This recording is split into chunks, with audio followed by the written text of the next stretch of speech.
Right, it's tough to play in Montreal. It's a good thing they're in Boston tonight, Mark, and not at the Forum. Yeah, it would be a tough night if we had one of these at the Forum. So, how have things gone for you since the trade? Oh, they started off well, and then I tailed off a little bit. I didn't play as well as I could have for about a stretch of about 5 or 6 games. But the last 3 or 4, I've picked it up and started to play a lot better the way I can play.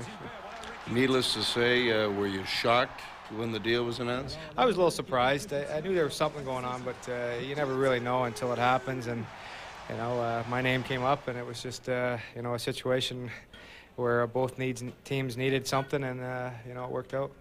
You've had 3 100-plus point seasons.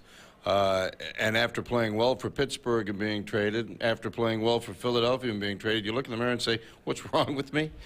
Well, you know, you take it as obviously Montreal needed some goal scoring, and you know, they had to give up some 2 quality or 3 quality players, you know, to do it. And you know, Philly added some depth, and Montreal got so-called to score what they wanted. So.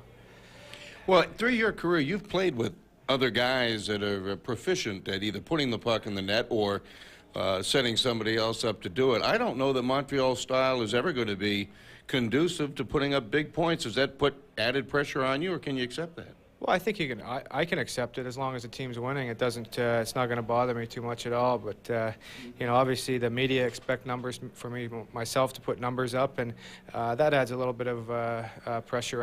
Actually, a lot of pressure. So you know, we'll see what happens. And you don't have an awful lot of guys that can go out on a line with you that you say, well, these guys are 100-point guys, so it really makes it more difficult to put together a combination that can do it. Yeah, well, we're still trying to find our way around right now, and you know, the lines we've had tonight have been working in the last 3 or 4 games. So, you know, if we continue to work, you know, the points will come up. It's just a matter of you know, getting the team together and winning some hockey games. So. I look at Montreal's record at home. You only have lost 1 game. You look at the road, you've only won twice. Now, this team can't be that much of a Jekyll and Hyde club, can they, Mark? Well, it just seems like we just can't put it together on the road. We had a great game in Pittsburgh the other night. We deserved a better fate than what we came up with. But tonight we just haven't come to play, and it's unfortunate because we had a little bit of a roll going here. So you know, we'll see what we can get going in the 3rd period here and get ready for Saturday. Well, it's good to see you again. Thank you. Mark Recchi, our guest. Tommy? Thank you, David. Montreal's record on the road coming into the game tonight, 2-10-2. It looks very much as though they are headed for 2-11-2 on the road for the season. It was on February the 9th that the Canadiens did a deal with the Philadelphia Flyers that a lot of people think was a boon for Philly and a bust for Canadiens. The Habs picked up Mark Recchi, who is a -12 since the deal, while the guys Montreal gave up have produced better than a goal a game and are a combined +23. It's the Bruins and Canadiens at Boston Garden tonight. At the end of 2 periods, the score, Boston 5, Montreal nothing. Down at Nick's Comedy Stop the other night, comedian Robbie Prince took off on hockey and its fans. Huge hockey fan. I love hockey.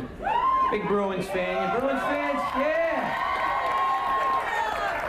Hockey, by far, the best sport to watch live.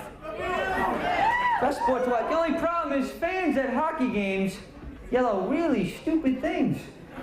I was at this one game, a guy behind me the whole game jumping up, shouting out tips for the players. He's like, skate! Skate! Skate! Put the puck in the net! Put the puck in the net! You know, all the players are stopping, they're like, really? Thanks for the tip. This guy's a loser. He probably sits at the front door of his house when the mailman comes. Put it in the box! Put the mail in the box! It's a mailbox! And our thanks to the people at Nick's for letting us haul our cameras in there for a night. 3rd period is coming up from Boston Garden. The Bruins lead the Montreal Canadiens 5-0. Game highlights and more after this.